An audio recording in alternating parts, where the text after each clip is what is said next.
तो बिल्कुल स्टार्ट करते हैं चैप्टर नंबर 10 हेलो एल्केन एवं हेलो एरीन। क्वेश्चन नंबर 1 आपकी स्क्रीन के सामने। यदि आपको इन क्वेश्चनों के आंसर आते हैं तो आप कमेंट्स में बता सकते हैं। क्वेश्चन नंबर 1 स्टार्ट करने से पहले जो स्टूडेंट फर्स्ट बार MK बूस्ट यूट्यूब चैनल पर आए हैं वो चैनल को लाइक शेयर और सब्सक्राइब जरूर कर दे, जिससे आने वाले दिनों का जो वीडियो का नोटिफिकेशन आपको प्राप्त हो सके। क्वेश्चन नंबर 1 आपकी स्क्रीन पे, निम्न में से किस यौगिक का धिद्रुव आगुण अर्थात म्यू है वो शून्य होता है? A CH3Cl, दूसरा CHCl3, CCl4 और CHI3। तो CH3Cl मेथिल क्लोराइड होता है, CHCl3 क्लोरोफॉर्म होता है, CHI3 आइडोफॉर्म होता है और CCl4 कार्बन टेट्रा क्लोराइड। तो इसकी स्ट्रक्चर इस प्रकार से होती है, दो Cl इधर जुड़े होंगे, दो इधर, तो एक Cl, दो Cl, तीसरा Cl और चौथा Cl। Cl की विद्युतीयता कार्बन से ज़्यादा होती है, इस कारण से ये बंद के इलेक्ट्रॉनों को अपनी ओर आकर्षित करते। तो दो इलेक्ट्रॉन बंद के इलेक्ट्रॉनों को इधर विस्थापित करें और दो Cl इधर, तो इस कारण से इसका म्यू का मान कितना होता है? 0। तो क्वेश्चन नंबर 1 का राइट आंसर हो जाएगा CCl4। इसी प्रकार के क्वेश्चन आपको बोर्ड एग्जाम में भी मिलेंगे। काफ़ी महत्वपूर्ण इंपॉर्टेंट क्वेश्चन आपके लिए लेकर आए हैं। क्वेश्चन नंबर 2 SN2 अभिक्रिया में मध्यवर्ती के रूप में बनता है। क्वेश्चन नंबर 2 आपके SN2 अभिक्रिया में मध्यवर्ती के रूप में बनता है। तो कार्बोकेटाइन, ये आप सब जानते हो कि कार्बोकेटाइन कौन सी अभिक्रिया में बनता है? SN1, दूसरा संक्रमण अवस्था, तीसरा मुक्त मूलक और चौथा कार्ब एनाइन। तो SN2 अभिक्रिया में मध्यवर्ती के रूप में कौन बनता है? संक्रमण अवस्था, ट्रांजिशन स्टेट। तो क्वेश्चन 2 का राइट आंसर हो जाएगा संक्रमण अवस्था। क्वेश्चन नंबर 3 काफ़ी अच्छा और इम्पोर्टेंट क्वेश्चन आपके सामने। CH2 double bond CH Cl में हेलोजन से जुड़े कार्बन की संकरण अवस्था है। तो सीधी सी बात है कि हेलोजन जिस कार्बन से जुड़ा उसकी संकरण अवस्था हमें बतानी है। तो हेलोजन जिस कार्बन पे जुड़ा उसके पास में डबल बॉन्ड है, अर्थात इस कार्बन पर संकरण कौन सा होगा? sp2। तो राइट आंसर हो जाएगा आपका sp2।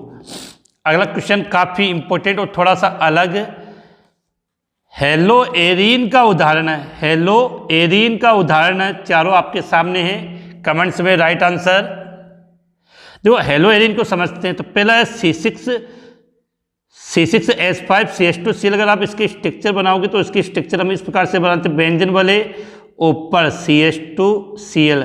तो हेलो एरीन का मतलब क्या होता है? हेलोजन बेंजीन वाले के कार्बन से जुड़ा होगा। दूसरा CH3Cl, ये भी नहीं होगा। C6H6Cl, यहाँ C6 दे दिया और यहाँ C6H5Cl, ये इस कंपाउंड की अगर स्ट्रक्चर बनाएंगे तो इसकी स्ट्रक्चर ये हो जाएगी। तो इसका जो राइट आंसर है वो आपका क्या हो जाएगा? D C6H5Cl। तो क्वेश्चन नंबर 4। अब बात करते हैं क्वेश्चन नंबर 5। क्वेश्चन नंबर 5 आपके सामने, अग्निशामक के रूप में प्रयुक्त होने वाला यौगिक है। तो अग्निशामक के रूप में हम कार्बन टेट्राक्लोराइड अर्थात CCl4 का प्रयोग करते हैं, अर्थात इसका उपयोग आग बुझाने में किया जाता है। तो अग्निशामक के रूप में प्रयुक्त यौगिक तो याद करना है CCl4। इसके बाद क्वेश्चन नंबर 6, फिंकलस्टीन अभिक्रिया में होता है। ऑप्शन ए वी हाइड्रो हेलोजनीकरण, दूसरा हाइड्रोजनीकरण, तीसरा हेलोजन विनिमय अभिक्रिया और चौथा ऑक्सीकरण। तो आप सभी ने पढ़ा होगा, जो एक तो फिंकलस्टाइन अभिक्रिया और दूसरी श्वार्ट्ज अभिक्रिया, ये दोनों की दोनों अभिक्रियाओं में हेलोजन का विनिमय होता है। किसका? हेलोजन का विनिमय होता है। तो क्वेश्चन 6 का राइट आंसर हो जाएगा हेलोजन विनिमय। क्वेश्चन नंबर 7 आपके सामने, काफ़ी अच्छा क्वेश्चन है, जल्दी से कमेंट्स में इसका आंसर दें।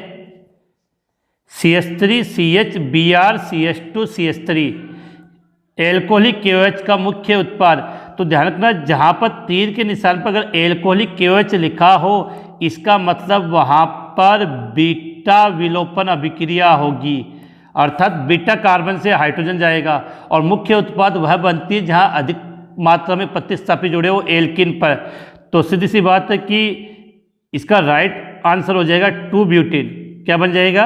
2 ब्यूटीन। होगा क्या कि यहाँ से एक H और यहाँ से आपका OH बाहर चला जाएगा, यहाँ से Br और यहाँ से KBr अलग हो जाएगा और यहाँ इसके बीच में आ जाएगा डबल बॉन्ड, तो आपका उत्पाद ये बन जाएगा CH3CH डबल बॉन्ड CH3, जिसका क्या नाम होता है? 2 ब्यूटीन।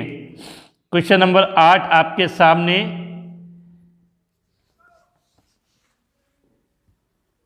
किसी एल्कोहल से एल्किल क्लोराइड बनाने की सबसे उत्तम विधि है। तो आप सभी ने पढ़ा होगा कि एल्किल क्लोराइड बनाने की सबसे उत्तम विधि का क्या नाम था? डार्जन अभिक्रिया। और डार्जन अभिक्रिया में हम कौन से अभिकर्मक का प्रयोग करते हैं? Thionyl chloride. तो ऑप्शन में थायोनिल क्लोराइड कहाँ पर ये? तो इसका राइट आंसर हो जाएगा SOCl2। SOCl2 किसी एल्कोहल से एल्किल क्लोराइड बनाने के लिए सबसे उत्तम अभिकर्मक होता है SOCl2। इसके बाद हम आगे बात करें तो डार्जन अभिक्रिया में लिख दी। तो डार्जन अभिक्रिया में क्या करते हैं हम कि एल्किल क्लोराइड की अभिक्रिया थायोनिल क्लोराइड के साथ करवाते हैं। किसकी उपस्थिति में? पिरिडीन की उपस्थिति में यह अभिक्रिया करवाई जाती है। तो इसमें एल्किल क्लोराइड बनता है प्लस HCl बनता है और साथ में एल्कोहल है तो OH आ जाएगा यहाँ पे OH, और साथ में ये SO2 गैस यहाँ से बाहर निकलती है। तो ये दोनों गैसीय उत्पाद होने के कारण शुद्ध अवस्था में एल्किल क्लोराइड बनता है। इसलिए एल्किल क्लोराइड बनाने की उत्तम विधि कौन सी है? डार्जन अभिक्रिया। और इसमें क्या लेंगे? SOCl2। क्वेश्चन नंबर 9, निम्न में से कौन सा यौगिक हेलोफ्रोम अभिक्रिया देता है? देखो हेलोफ्रोम का फॉर्मूला होता है CH3Cl जोड़ोगे तो क्लोरोफ्रोम, और हेलोफ्रोम अभिक्रिया उन यौगिकों में पाई जाती है जिसमें ये स्ट्रक्चर, ये कंडीशन हो। तो इसका राइट आंसर ध्यान रखना, विशेष क्वेश्चन है, बुक में काफ़ी हाफिली एग्जाम में पूछा भी गया था। तो इसका राइट आंसर होगा एथेनॉल। तो निम्न में से कौन सा यौगिक हेलोफ्रोम अभिक्रिया देगा? तो आंसर याद रखना एथेनॉल। इसके बाद क्वेश्चन नंबर 10 की तरफ आगे बढ़ते हैं। क्वेश्चन नंबर 10 आपके सामने एक रिएक्शन दी है, इसकी उपस्थिति में यह अभिक्रिया करवाई है। अब देखो इस पर्सन को देखते ही हमें साफ पता चलता है कि ये अभिक्रिया कौन सी है? सैंडमायर अभिक्रिया, सैंडमेयर अभिक्रिया। तो हम इस पर टिक कर देंगे। लेकिन क्वेश्चन को पढ़ो, क्वेश्चन क्या कह रहा है कि क्यूप्रस लवण, आपने इस रिएक्शन में क्या लिखा हुआ था? CO2Br2, ये क्या हो गया? क्यूप्रस लवण। क्वेश्चन ये कह रहा है कि क्यूप्रस लवण के स्थान पर हमें क्या लेना है? कॉपर धातु लें। तो अगर क्यूप्रस लवण लोगे तो अभिक्रिया का नाम सैंडमायर होता है, लेकिन क्यूप्रस लवण के स्थान पर हमें क्या लेना है? कॉपर धातु लेनी है। तो अभिक्रिया का नाम क्या होगा? गाटरमान अभिक्रिया। तो राइट आंसर इसका हो जाएगा। तो इतना तो समझता है कि अगर CO2Br2 के स्थान पर केवल आप कॉपर धातु लिखते हो तो इस अभिक्रिया का नाम क्या हो जाएगा? गाटरमान अभिक्रिया। तो इस प्रकार के वस्तुनिष्ठ क्वेश्चन आपके बोर्ड एग्जाम में पूछे जाएंगे। अब इसके बाद दीर्घ उत्तरी क्वेश्चन कैसे आते हैं उनके बारे में मैं आपके साथ में लेकर आया हूँ। सबसे विशेष बात याद रखनी है कि जो दीर्घ उत्तरी क्वेश्चन आपके आएंगे वो अथवा में आएगा। जैसे आपके सामने ये बिल्कुल स्क्रीन पे लेकर आया हूँ। आपको अभी काफ़ी क्वेश्चन है, अभी हम उनके आंसर हल करेंगे। तो इस प्रकार से क्वेश्चन आपके पूछे जाएंगे। जो दीर्घ उत्तरी क्वेश्चन, एक क्वेश्चन आएगा और वो कितने नंबर का होगा? 3 नंबर का क्वेश्चन एक होगा, लेकिन नंबर कितने होंगे उसके? 3। अब इस 3 का पैटर्न ऐसे भी हो सकता है 1+1+1 के रूप में हो, या 1+2 हो, या 2+1 इनके रूप में क्वेश्चन पूछा जा सकता है। तो इसके भी मैं काफ़ी दीर्घ उत्तरी क्वेश्चन आपके सामने लेकर आया हूँ। अगर आप इन सभी की प्रैक्टिस अच्छे तरीके से कर लोगे तो ऐसे मान लो कि आपको चैप्टर है वो अच्छे तरीके से मुँह ज़बानी याद हो जाएगा। तो क्वेश्चनों के आंसर हम स्टार्ट करते हैं। पहला क्वेश्चन आपके सामने, DDT का पूरा नाम। काफ़ी अच्छा क्वेश्चन है। DDT का अगर हमें पूरा नाम लिखना है तो बिल्कुल सिंपल से यहाँ स्टार्ट करते हैं। इसका पूरा नाम होगा पीडेस dichloro diphenyl trichloro ethane. DDT का पूरा नाम क्या हो गया? पीडेस डाइक्लोरो डाइफेनिल ट्राइक्लोरो एथेन। इसके साथ में इसकी हमें क्या बनानी है? संरचना। तो इस संरचना को मैं यहाँ आपके रिप्रेजेंट करता हूँ, बिल्कुल इजी है। देखो नाम में लिखा था एथेन, एथेन का मतलब कितने कार्बन, 2 कार्बन। अब देखो कितने क्लोराइड है, 3, तो एक कार्बन पे मैंने 3 Cl जोड़ दिए, बिल्कुल इजी है, नाम के अकॉर्डिंग चलो। अब आपको क्या जोड़ना है, डाइफेनिल, तो एक बेंजीन वाले मैंने यहाँ पर बना दी, दूसरी बेंजीन वाले मैंने यहाँ बना दी, कोई कन्फ्यूजन नहीं होना चाहिए। इसके पश्चात देखो इसको अगर आप गौर से समझोगे तो लिखा है डाई क्लोरो, वो भी पैरा कंडीशन पे, तो एक Cl आपका यहाँ ऐड हो गया और दूसरा Cl यहाँ पे जुड़ गया। अब इस कार्बन की एक वैलेंसी शेष हो गई, तो यहाँ आपने क्या जोड़ दिया, H। तो बिल्कुल इजी है, अगर फोकस करोगे तो बिल्कुल आपको याद हो जाएगा। तो ये हमने लिखा DDT का पूरा नाम और उसकी संरचना। अब आते हैं इसका क्वेश्चन 1 के दूसरे में, वोल्टेज अभिक्रिया, निम्नलिखित अभिक्रियाओं की केवल आपको क्या लिखनी है, रासायनिक समीकरण, वोल्टेज अभिक्रिया और फिंकल-स्टाइलन अभिक्रिया। आप सभी को बताना चाहूँगी जितनी भी नेम रिएक्शन है उन सबको मैंने अलग से, प्रत्येक नेम रिएक्शन का अलग से एक वीडियो बनाया है, जिसको आप डिस्क्रिप्शन में उनका लिंक दिया है, वहाँ से आप डिटेल से देख सकते हो। वोल्टेज अभिक्रिया की अगर हम बात करें तो वोल्टेज अभिक्रिया में क्या होता है कि एल्किल हैलाइड की क्रिया सोडियम धातु के साथ करवाई जाती है। वोल्टेज अभिक्रिया में एल्किल हैलाइड की क्रिया सोडियम धातु के साथ, और ये अभिक्रिया सूक्ष्म ईथर की उपस्थिति में होती है। तो यहाँ 2 होंगे तो 2x 2Na के साथ जुड़ के -2NaX के रूप में अलग हो जाएगा, और दोनों R आपस में जुड़ जाएंगे, तो R अर्थात यहाँ पर एल्केन का निर्माण हो गया है। बस इस प्रकार से आपको रिएक्शन के माध्यम से इनको समझाना है।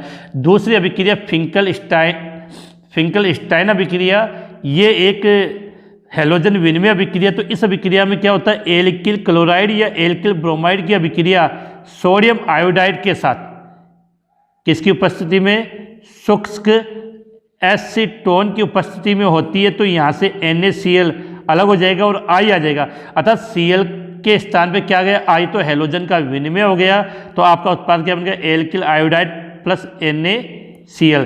तो ये एल्किल आयोडाइड बनाने की उत्तम विधि कौन सी है, फिंकल-स्टाइन अभिक्रिया।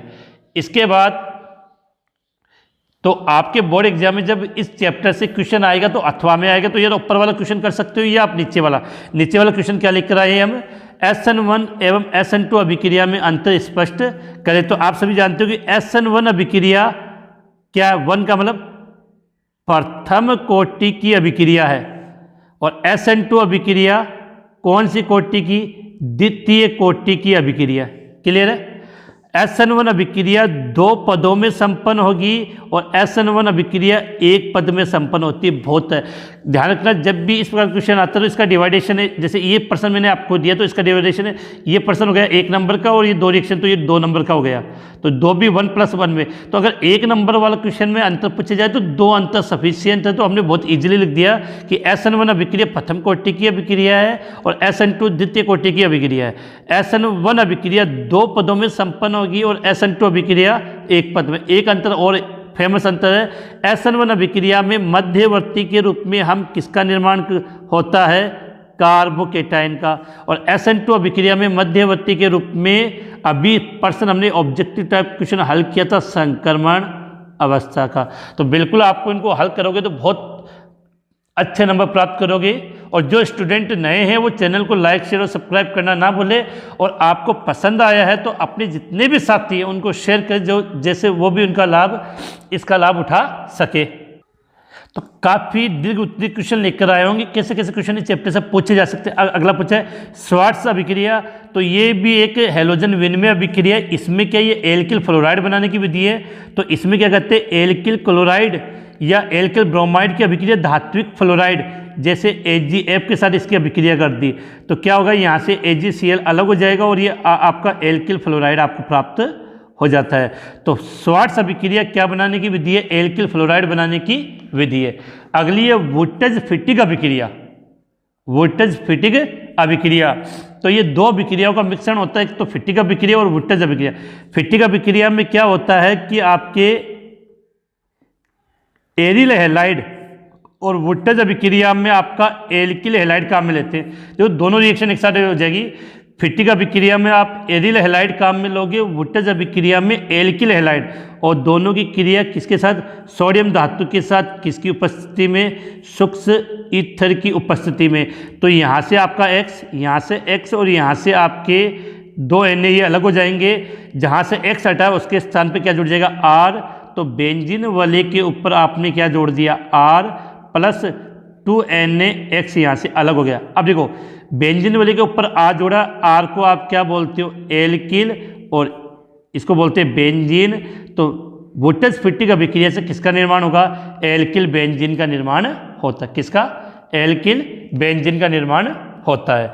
तो क्वेश्चन नंबर 1 दीर्घ उत्तरीय क्वेश्चन में मुझे उम्मीद है कि आपको क्वेश्चन समझ में आया होगा। इस प्रकार के और भी काफ़ी क्वेश्चन लेकर आया हूँ। अब बढ़ते हैं क्वेश्चन नंबर 2। अगर और भी क्वेश्चन आए तो किस प्रकार से इस चैप्टर के क्वेश्चन आपसे पूछे जा सकते हैं।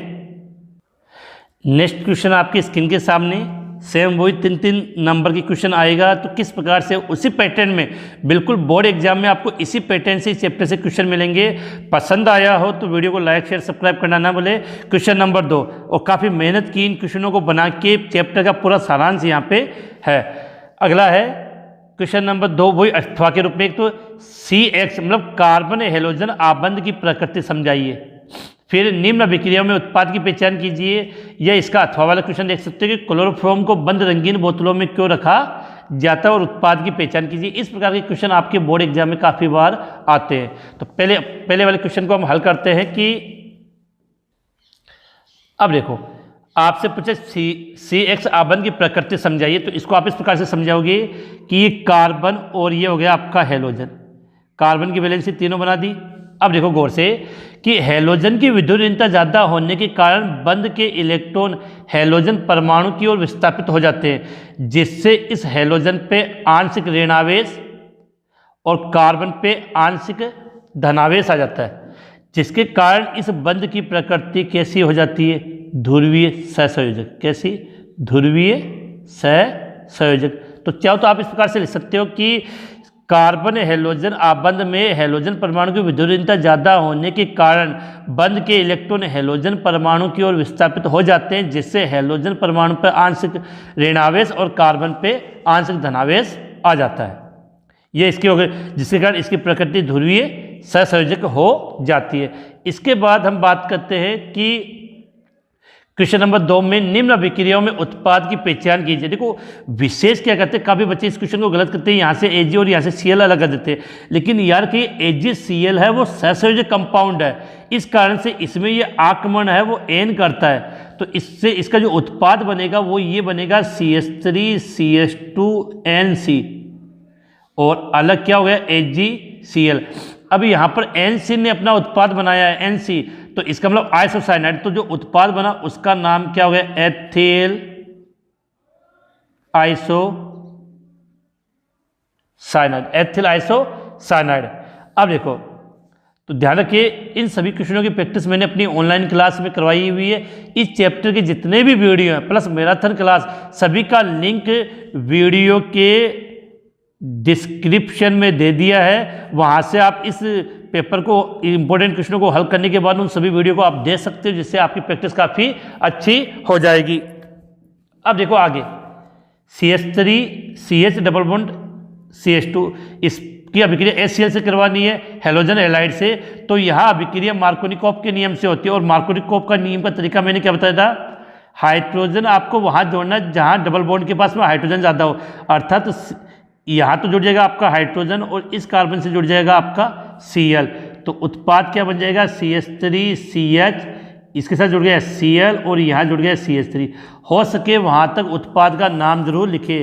तो ये क्या हो गया, 2 नंबर पे Cl है तो 2 क्लोरो, और 3 कार्बन की श्रृंखला है तो प्रोपेन। तो उत्पाद क्या बन गया, 2 क्लोरो प्रोपेन। इसके बाद अब हम नेक्स्ट क्वेश्चन की तरफ आगे बढ़ते हैं कि क्लोरोफॉर्म को, देखो आपको एग्जाम में दोनों में से एक करना है, लेकिन हमें जब प्रैक्टिस करें तो हम इन सभी क्वेश्चनों की प्रैक्टिस जरूर करेंगे, जिससे हमें ज़्यादा से ज़्यादा फायदा मिल सके।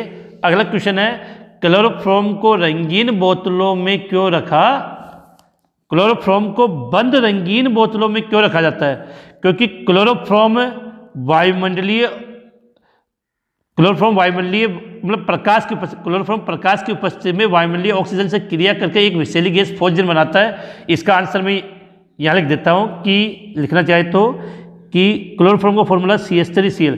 क्लोरोफॉर्म प्रकाश की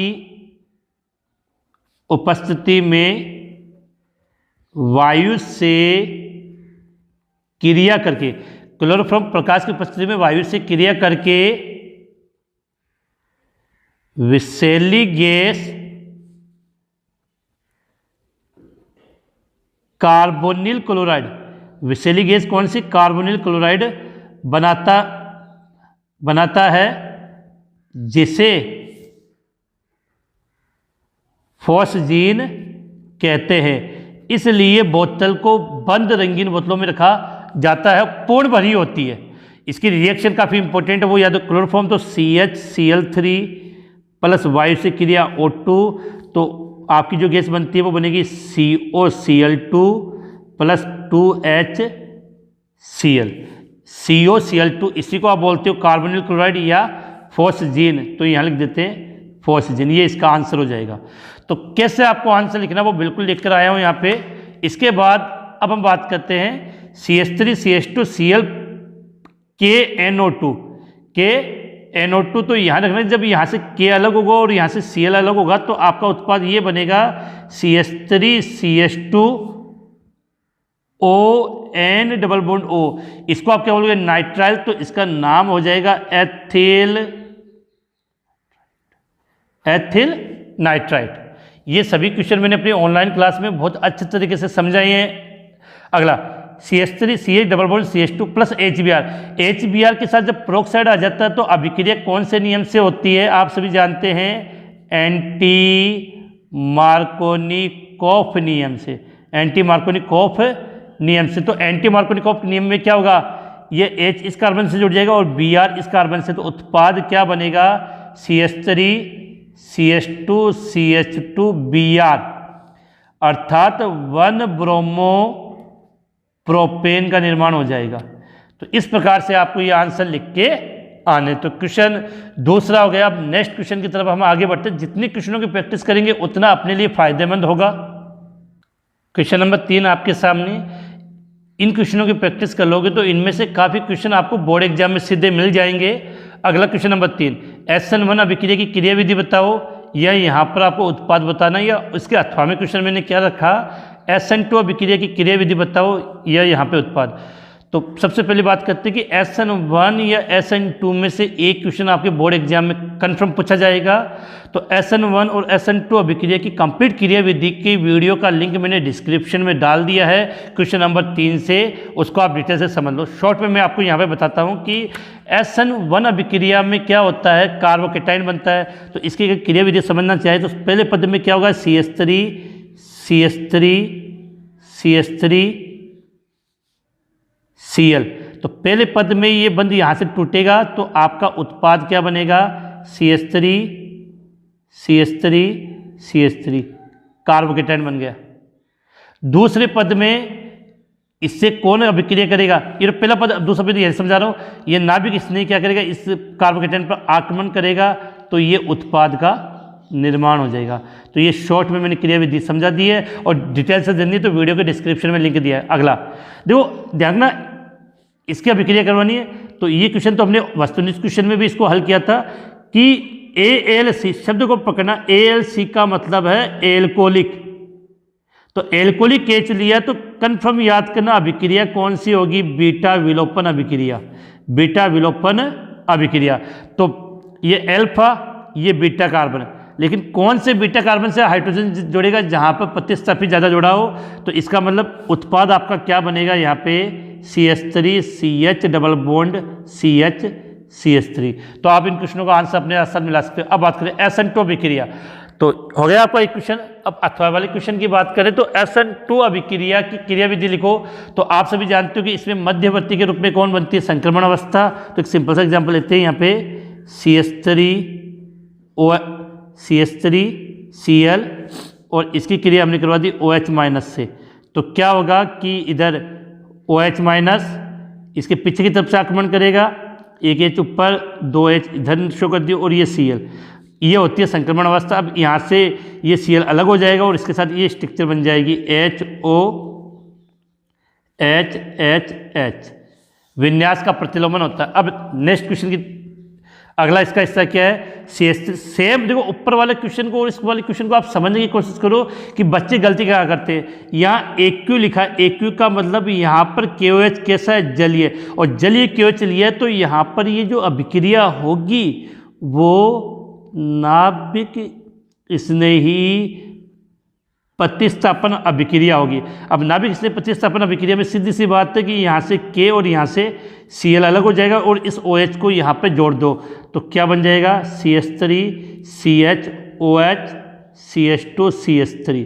अब देखो यहाँ से एक विशेष बात, अगर विलोपन अभिक्रिया हुई तो उत्पाद बना आपका 2 butane, double bond 2 number carbon पे है।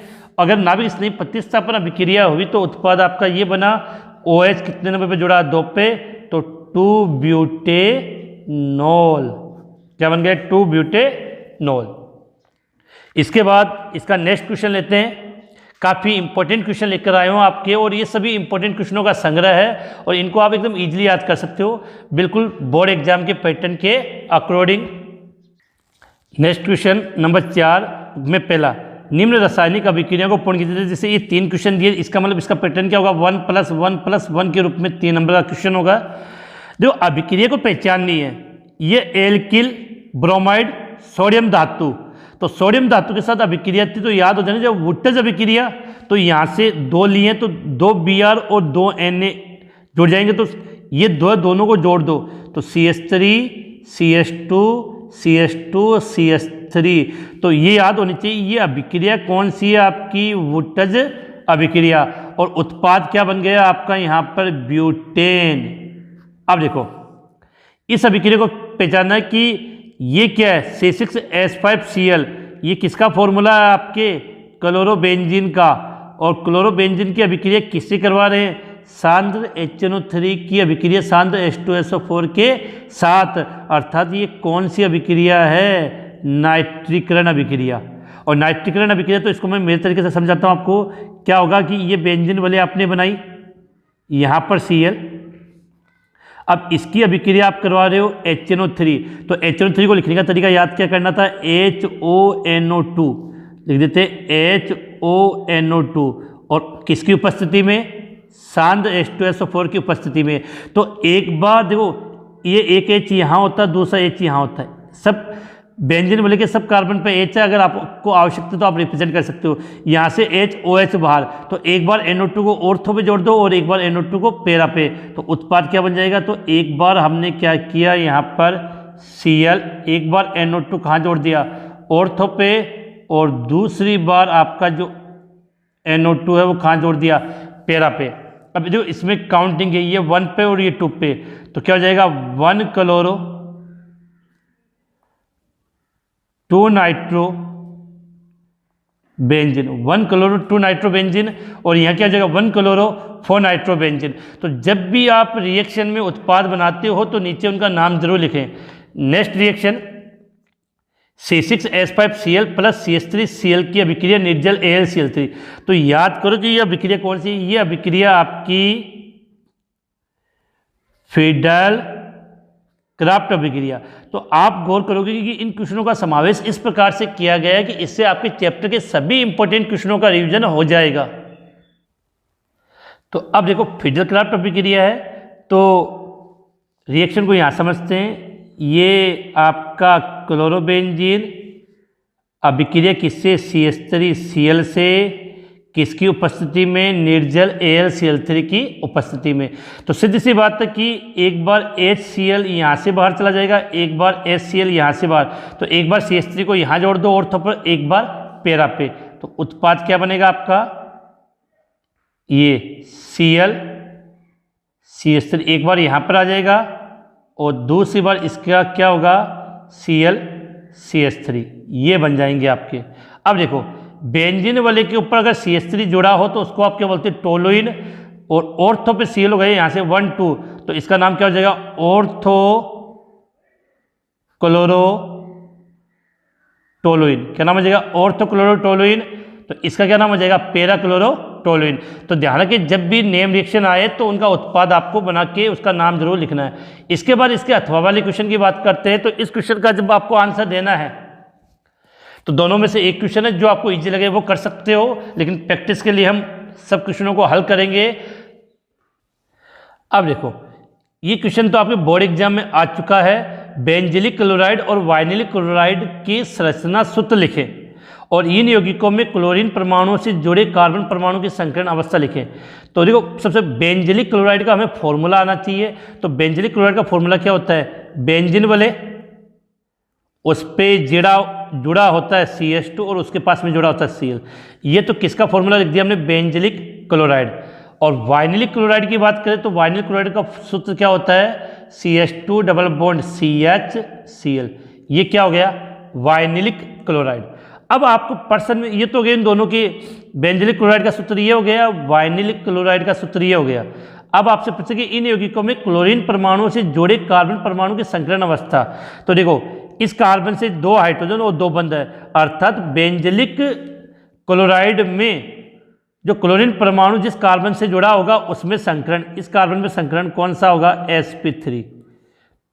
याद करना sp3। लेकिन यहाँ देखो वाइनिल क्लोराइड में Cl जिस कार्बन से जुड़ा उसमें संकरण है आपका sp2। काफ़ी अच्छा क्वेश्चन है ये। इसके बाद नेक्स्ट क्वेश्चन की बात करते हैं। इतना ही आपको आंसर बोर्ड एग्जाम में लिख कर आना होता है कि ऑर्थो तथा मेटा समायों की तुलना में पैरा डाइक्लोरोबेंजीन का गलनांक उच्च होता है। क्यों, क्योंकि ये पैरा डाइक्लोरो की सममिति के कारण होता है जो क्रिस्टल जालक में आसानी से समायोजित हो जाती है। अब देखो तो इसका आंसर क्या लिखेंगे, ऑर्थो तथा मेटा समायों की तुलना में पैरा डाइक्लोरोबेंजीन का गलनांक उच्च होता है क्योंकि, क्या लिखेंगे, क्योंकि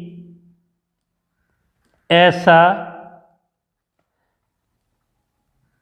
पैरा समावयवियों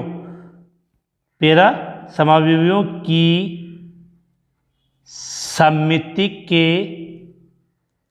कारण होता है। ऐसा पैरा समावयवियों की सममिति के कारण होता है जिसके कारण ऑर्थो या मेटा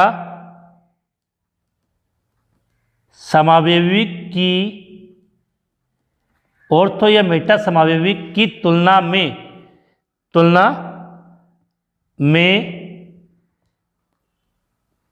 पैरा समावयवी क्रिस्टल जालक में आसानी से समायोजित हो जाता है। और ये आंसर आप लिख कर आ जाओगे तो आपको इस क्वेश्चन का मिल जाएगा। तो इस क्वेश्चन की डिवाइडिंग ये पहला वाला क्वेश्चन 2 नंबर का और ये 1 नंबर का, तो आपको इतना ही आंसर इसका लिख के आना है। इसके बाद हम नेक्स्ट क्वेश्चन की तरफ आगे बढ़। अब देखो क्वेश्चन नंबर 5 ये है पहला कि ये क्वेश्चन हो जाएगा आपका 1 नंबर का और इसके बाद नीचे वाले क्वेश्चन हो जाएंगे 1+1 2 नंबर के, और इसके बाद इसके अथवा के क्वेश्चन इसके नीचे हैं। तो पहले हम इस क्वेश्चन को हल करते हैं। क्वेश्चन नंबर 5 आपकी स्क्रीन पे, हेलो एल्केन, क्या लिखा है, हेलो एल्केन की पोटेशियम साइनाइड से अभिक्रिया करवाने पर मुख्य उत्पाद एल्किल साइनाइड बनता है, जबकि AgCN से अभिक्रिया कराने पर आइसोसाइनाइड बनता है। इसका सीधा सा रीजन है कि पोटेशियम साइनाइड होता है वो कैसा कंपाउंड होता है, आयनिक होता है, जबकि AgCN कैसा कंपाउंड होता है, सहसंयोजक। तो इसका आंसर कैसे लिखना है वो आपकी स्क्रीन पर, वहाँ से आप इसका स्क्रीनशॉट लेके इसको इजीली हल कर सकते हो और इस प्रकार के क्वेश्चन पूछ लिए जाएंगे आपसे। इसके बाद नेक्स्ट क्वेश्चन की तरफ हम आगे बढ़ते हैं। निम्न में से SN1 अभिक्रिया के प्रति कौन सा यौगिक तीव्रता से अभिक्रिया दर्शाएगा। तो पहले हमें ये पता होना चाहिए कि जो SN1 अभिक्रिया है उसकी क्रियाशीलता क्रम होता है 3 डिग्री, 2 डिग्री और 1 डिग्री। तो अर्थात 3 डिग्री होगा वो अधिक क्रियाशील होगा और फिर 2 डिग्री उससे कम। देखो इसका मतलब क्या हुआ कि ये CH3, ये CH3, ये CH3, तो ये कितना डिग्री कार्बन हो गया, 3 डिग्री कार्बन, और देखो इसमें ये एक इधर और एक इधर, ये कितना डिग्री हुआ 2 डिग्री। तो हमें पता है SN1 अभिक्रिया के प्रति अधिक्रियाशील कौन सा होगा 3 डिग्री। तो इसका राइट आंसर हो जाएगा ये। इसमें आ जाओ कि देखो इसमें ये जो Cl जुड़ा हुआ एक इधर से और एक इधर से, तो ये Cl कितना डिग्री कार्बन से जुड़ा हुआ 2 डिग्री से, और यहाँ पर ये Cl केवल इसी कार्बन से जुड़ा हुआ, तो ये कार्बन कौन सा 1 डिग्री। तो 2 डिग्री और 1 डिग्री में अधिक्रियाशील कौन सा होगा 2 डिग्री। तो इस प्रकार के क्वेश्चन काफ़ी बार बोर्ड एग्जाम में आपसे पूछे गए। इसके बाद इसके अथवा वाले क्वेश्चन की तरफ हम आगे बढ़ते हैं। सेम उसी से मिलता जुलता क्वेश्चन है कि एल्किल क्लोराइड को जलीय KOH से अभिकृत करवाने पर एल्कोहल बनता है, जबकि एल्कोहलिक KOH से अभिकृत करने पर एल्किन मुख्य उत्पाद के रूप में बनता है। तो मैंने आपको अभी थोड़ी देर पहले बताया ना कि जलीय KOH से जब अभिक्रिया करवाते हैं तो अभिक्रिया कौन सी होती है, नाभिक स्नेही प्रतिस्थापन अभिक्रिया। तो इस कारण से मुख्य उत्पाद क्या बनेगा एल्कोहल। लेकिन एल्कोहलिक KOH से अभिक्रिया करवाएंगे तो अभिक्रिया कौन सी होती है, बीटा विलोपन, बीटा विलोपन, जिससे मुख्य उत्पाद आपका क्या बनता है एल्किन बनता है। अब आते हैं आपके नेक्स्ट क्वेश्चन की तरफ। SN2 अभिक्रिया के प्रति कौन सा कंपाउंड तीव्रता से अभिक्रिया करेगा। तो आपने यहाँ तक इतने क्वेश्चन हल किए होंगे तो आपको एहसास होगा कि पूरे चैप्टर का अच्छी तरीके से रिवीजन हो गया है। और आपको अगर पसंद आए तो कमेंट्स कर देना। इस प्रकार के क्वेश्चन मैं नेक्स्ट चैप्टर के भी लेकर आपके सामने आऊँगा। तो अगर ये क्वेश्चनों का पैटर्न आपको पसंद आया है तो ज़रूर कमेंट्स करें, जिससे नेक्स्ट वाले चैप्टर के क्वेश्चन मैं इस प्रकार से आपके सामने लेकर आ सकूँ। SN2 अभिक्रिया की क्रियाशीलता का क्रम क्या होता है, सबसे अधिक क्रियाशील होगा 1 डिग्री, उससे कम होगा 2 डिग्री और सबसे कम क्या होगा 3 डिग्री।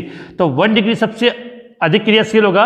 अब इन दोनों कंपाउंड को गौर से समझना, यहाँ पर Cl जिस कार्बन से जुड़ा हुआ वो कितने से जुड़ा हुआ 2 से, देखो 2 से, तो ये 2 डिग्री से जुड़ा हुआ है। या Cl जिस कार्बन से जुड़ा है वो केवल 1 से जुड़ा है। तो ये ध्यान रखना, विशेष बच्चे इसमें गलती कर जाते हैं, ये 1 डिग्री वाला और ये 2 डिग्री वाला है। तो इन दोनों में अधिक क्रियाशील कौन सा दर्शाएगा, ये कंपाउंड। अब देखो इसके बाद SN2 अभिक्रिया के प्रति कौन सा यौगिक तीव्रता से क्रिया करता है। एक बात याद कर लेना, चाहे SN1 अभिक्रिया हो या SN2, अगर एल्किल समूह समान हो तो सबसे अधिक क्रियाशील होता है एल्किल आयोडाइड, उससे कम एल्किल ब्रोमाइड, उससे कम एल्किल क्लोराइड और सबसे कम एल्किल फ्लोराइड। तो एल्किल क्लोराइड और एल्किल आयोडाइड और एल्किल क्लोराइड में अधिक क्रियाशील कौन सा होगा, एल्किल आयोडाइड। तो ये इसका राइट आंसर हो जाएगा। अभी काफ़ी क्वेश्चन आपके लिए और भी पेंडिंग है, तो ये क्वेश्चन नंबर 5 के आंसर मैंने इजीली आपको समझा दिए। अब बात करते हैं क्वेश्चन नंबर 6, 7, 8, काफ़ी क्वेश्चन है इसमें। तो क्वेश्चन नंबर 6 की तरफ आगे बढ़ते हैं। क्वेश्चन नंबर 6 आपके सामने दोनों अथवा में लिखकर है, एरिल हैलाइड नाभिक स्नेही प्रतिस्थापन अभिक्रिया के प्रति कम क्रियाशीलता दर्शाता है, क्यों। ये क्वेश्चन बोर्ड एग्जाम में काफ़ी बार पूछा गया और काफ़ी इंपॉर्टेंट है। तो इसके रीजन है कि एल्किल हैलाइड नाभिक से प्रतिस्थापन अभिक्रिया के प्रति कम क्रियाशीलता दर्शाता है, क्योंकि एक तो इसका कारण क्या होता है, ये अनुनाद दर्शाता है, जिससे कार्बन और हैलोजन में आंशिक द्विबंध का गुण आ जाता है। दूसरा पॉइंट ये था कि इसमें जो फेनिल धनायन बनता है उसका स्थायित्व कम होता है। तीसरा पॉइंट कि इसकी ऑर्थो और पैरा स्थिति पर इलेक्ट्रॉन घनत्व अधिक होता है। और चौथा संक्रमण के कारण। तो इन चारों पॉइंटों को वीडियो के इसका क्वेश्चन नंबर 6 के नाम से एक लिंक डाल दिया है और वीडियो के डिस्क्रिप्शन में आप उसको देख लेना, एकदम डिटेल से इसको समझाया गया। अगला, एलिल हैलाइड में हैलोजन परमाणु से बंधित कार्बन की संकीर्ण अवस्था लिखिए। एलिल हैलाइड का मतलब क्या, एग्जाम्पल लिखते हैं हम, CH2 double bond CH CH2 Cl। एक सिंपल सा मैंने यहाँ एग्जाम्पल लिख दिया, एलिल क्लोराइड। तो एलिल हैलाइड में हैलोजन परमाणु से बंधित कार्बन की संकीर्ण अवस्था बतानी है। तो एलिल हैलाइड में क्या होता है कि हैलोजन परमाणु जिस कार्बन से जुड़ा होता है उसमें संकीर्ण sp3 होगा। क्या होगा, sp3। अब इसके अथवा वाले क्वेश्चन की तरफ आगे बढ़ते हैं। इस प्रकार के क्वेश्चन हैं, बड़े क्वेश्चन होते हैं और इजी होते हैं और बोर्ड एग्जाम में जरूर आते हैं। क्या लिखा है, प्राथमिक एल्किल हैलाइड, सूत्र क्या दिया, C4H9Br। तो यहीं से ऊपर रिएक्शन बनाते हैं कि CH3 CH2 CH2 CH2 Br। ये हो गया आपका इसके अकॉर्डिंग। इसकी क्रिया उन्होंने किससे करवाई? एल्कोहलिक केवस से। तो हमें पता है कि जब एल्कोहलिक एल्कोहलिक केवस से अभिक्रिया कराएंगे तो अभिक्रिया कौन सी होगी? बीटा विलोपन। तो यहाँ से Br और इधर वाले से H, तो आपका क्या बन जाएगा? CH3 CH2 CH double bond CH2। ये बन गई 1 ब्यूटीन। क्या नाम हो जाएगा इसका? 1 ब्यूटीन। अब क्या कह रहा है? ये कंपाउंड बन गया आपका, ये तो क्या हो गया और ये ख। अब इस ख की अभिक्रिया किससे करवा दी? HBr से। HBr के साथ अभिक्रिया करके ग बनता है। तो जब आप इसकी अभिक्रिया HBr से कराओगे तो अभिक्रिया मार्कोनिकॉफ के नियम के साथ होगी, क्योंकि यहाँ प्रोक्साइड नहीं है। तो H यहाँ जुड़ जाएगा और Br यहाँ पर, तो आपका उत्पाद क्या बनेगा? CH3 CH2 CH, यहाँ पर आ जाएगा Br और यहाँ पे CH3, अर्थात ये द्वितीयक ब्यूटिल ब्रोमाइड बन गया आपका। सेम इसका और क्या लिखा है कि कहकर समावयवी, बिल्कुल समावयवी। आपको यहाँ समझ में नहीं आया तो इसको मैं थोड़ा सा नीचे समझा देता हूँ स्पेस लेकर, कि करना क्या है कि आपको एक कंपाउंड दिया था, उसका फॉर्मूला क्या था? CH3 CH2 CH2 CH2 Br। ये क्या हो गया? प्राथमिक एल्किल हैलाइड है, इसका अकॉर्डिंग हमने लिख दिया। अब इसकी क्रिया उसने एल्कोहलिक केओएच के साथ करवाई, तो एल्कोहलिक केओएच का मतलब अभिक्रिया कौन सी होती है? बीटा विलोपन। इसका नाम क्या होगा? यह आपका है एन ब्यूटिल क्लोराइड। अब क्या होगा? ये अल्फा कार्बन और ये बीटा, बीटा से एक H और यहाँ से Br, तो आपका उत्पाद क्या बन जाएगा? CH3 CH2 CH double bond CH2, ये बन गया। फिर कहा था ये आपका कंपाउंड क्या हो गया? ये कंपाउंड आपका ख हो गया। अब इसकी अभिक्रिया उसने करवा दी HBr के साथ, तो यहाँ मार्कोनिकॉफ का नियम लागू होगा। तो H तो जुड़ गया, इस कार्बन से Br जुड़ेगा यहाँ पर, तो CH3 CH2 CH Br और ये हो गया आपका CH3। तो ये आपका उत्पाद बन गया। अब देखो ये हो गया आपका ग। उसने ये तो कहा था कि क और ग एक दूसरे के क्या होंगे? समावयवी। तो चलो ये तीनों, अब इनके नाम जरूर लिखना है। तो ये तो आपका क्या बन गया? 1 ब्यूटेन। इसका नाम तो क्या हो गया? 1 ब्यूटेन, 1 ब्यूटेन। और इसका नाम हो जाएगा द्वितीयक ब्यूटिल क्लोराइड। और चाहो तो आईपीसी, बस आईपीसी में भी आप लिख सकते हो, इसको हम लिख देते हैं द्वितीयक ब्यूटिल क्लोराइड। तो काफ़ी इजी क्वेश्चन है, कोई इतना टफ नहीं है। तो तीनों सब। इसके बाद इसका अगला क्वेश्चन था कि निम्न अभिक्रिया में A तथा B की पहचान कीजिए।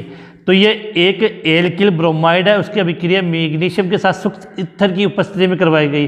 तो मैंने बार बार कहा था कि जब मैग्नीशियम की अभिक्रिया करवाते हैं तो मैग्नीशियम कहाँ बैठ जाता है? इनके बीच में। तो आपका उत्पाद क्या बनेगा? ये बेंजीन वाले नहीं है, ये साइक्लोहेक्सिल है। तो यहाँ हो जाएगा Mg और ये Br, ये बन गया। तो साइक्लोहेक्सिल मैग्नीशियम ब्रोमाइड बन गया। अब इसकी अभिक्रिया उन्होंने किससे करवाई? जल से। तो जल का मतलब हो गया HOH। तो ये सदैव मैग्नीशियम कार्बन के मध्य से बंध टूटता, तो ये H तो कहाँ जुड़ जाएगा? यहाँ पर, और ये इसके साथ जुड़ेगा। तो यहाँ आपका जो उत्पाद है वो साइक्लोहेक्सेन, इसका मतलब हो गया साइक्लोहेक्सेन प्लस MgBr और यहाँ पर OH। तो ध्यान रखना ये जो B बना है इसका नाम क्या होगा? साइक्लोहेक्सेन। तो क्वेश्चन नंबर 6 हो गया। एक क्वेश्चन और शेष बचा, इसका जो लास्ट क्वेश्चन है क्वेश्चन नंबर 7। तो ये क्वेश्चन नंबर आपका 6 कंप्लीट हुआ है, बिल्कुल अच्छी तरीके से मैंने आपको समझा दिया है। अब क्वेश्चन नंबर 7 की तरफ हम आगे बढ़ते हैं। क्वेश्चन नंबर 7 आपके स्क्रीन पर। तो क्वेश्चन नंबर 7 आपके स्क्रीन पर, क्वेश्चन नंबर 7 में बना निम्न यौगिकों को क्वथनांक के बढ़ते हुए क्रम में व्यवस्थित कीजिए। 4 कंपाउंड दिए हुए हैं।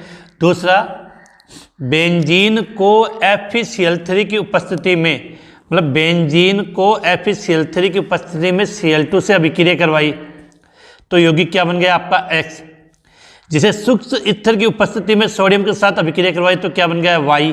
तो X तथा Y तथा उसमें निहित रासायनिक समीकरण लिखे। तो क्वेश्चन नंबर 7 एक तो ये था। दूसरा, अथवा में के निम्न को क्वथनांक के बढ़ते क्रम में व्यवस्थित कीजिए। और ये आपके सामने लिखा है कि एथेनॉल को PCl5 के साथ अभिकृत करने पर यौगिक X बनता है, जिसे एल्कोहलिक KOH के साथ गर्म करते हैं तो Y बनता है। X और Y का नाम लिखें। तो अगर मैं आपको दो बातें यहाँ बता दूं आपको कि क्वेश्चन नंबर 7 मैंने आपके लिए छोड़ दिया है। स्क्रीन पे मेरे आपको व्हाट्सएप नंबर नज़र आ रहे होंगे, इनको हल करके आप मुझे व्हाट्सएप पर सेंड कर दें, जिससे मुझे भी पता लग जाए कि मैंने इतनी मेहनत की है, तो थोड़ी सी मेहनत आप भी कर सकते हो। तो क्वेश्चन नंबर 7 का पहला क्वेश्चन है, उसका आप स्क्रीनशॉट ले लें, आपकी स्क्रीन के सामने आ रहा है। इसके बाद इस 7वें क्वेश्चन का जो अथवा वाला क्वेश्चन है वो भी आपकी स्क्रीन के सामने, इन दोनों का स्क्रीनशॉट लेके मेरे व्हाट्सएप नंबर 9079242041 पर आप इसको हल करके मुझे मैसेज कर दें, जिससे मुझे पता चल जाए कि आपने अब तक कितना पढ़ा और आपको कितना आया। अगर इस प्रकार के क्वेश्चन आपको अच्छे लगे हैं तो कमेंट्स करके ज़रूर बताना, जिससे मैं नेक्स्ट चैप्टर के भी इस प्रकार के क्वेश्चन बनाऊं, जिससे आप लोगों को फ़ायदा मिल सके। तो वीडियो को लाइक, शेयर और सब्सक्राइब करना ना भूलें, और ज़्यादा से ज़्यादा अपने सभी साथियों को शेयर करें। लास्ट क्वेश्चन केवल आपके लिए रखा है, बाकी सब क्वेश्चनों को मैंने हल कर दिया है।